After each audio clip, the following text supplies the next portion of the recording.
La maison de l'escargot.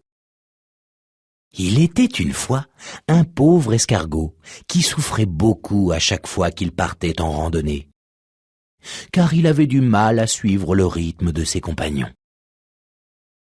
La coccinelle était aussi rapide qu'une souris. Le mille-pattes, avec ses 1000 pattes, ignorait la fatigue.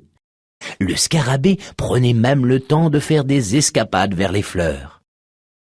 Le pauvre petit escargot, lui, peinait, soufflait, transpirait, tout seul et loin derrière, abandonné par les autres, qui n'avaient plus la patience de l'attendre. Quand le petit escargot parvenait enfin à rejoindre le groupe, les autres petites bêtes s'étaient déjà bien reposées, avaient bien mangé et après avoir bien joué, avaient préparé le campement et dormaient depuis bien longtemps.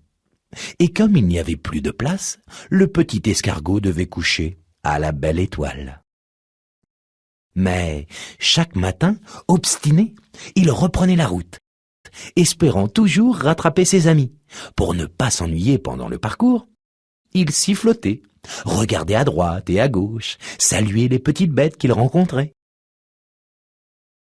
Un jour, qu'il avançait le nez en l'air pour admirer le vol d'un beau papillon, le petit escargot buta sur une surface dure qui lui fit perdre l'équilibre. « Oh ben ça alors, mais qu'est-ce que c'est ?» se demanda-t-il, car il n'avait jamais vu une chose pareille, ce qui est normal puisqu'il s'agissait d'un coquillage perdu par un enfant qui l'avait ramené du bord de mer. D'un naturel curieux, et comme la chose ne bougeait pas, le petit escargot alla voir de plus près et inspecta l'intérieur attentivement. En y pénétrant, il s'aperçut qu'elle était parfaitement à sa taille et de plus très légère à porter. « Ah, c'est super !» jubila alors le petit escargot. « Je vais m'en faire une maison !» Et il se mit en route, le coquillage sur le dos. Quand il arriva au campement, tout le monde dormait déjà. Mais le lendemain matin, en sortant de son coquillage, le petit escargot remporta un très grand succès. Et toutes les petites bêtes ressentaient une pointe d'envie. Ainsi, le petit escargot n'avait plus besoin de se construire une maison chaque nuit. Il ne craignait plus ni le grand soleil, ni la pluie, et pouvait faire une sieste quand il le voulait.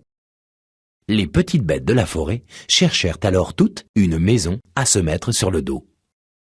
Mais en fin de compte, il n'y en eut que pour l'escargot.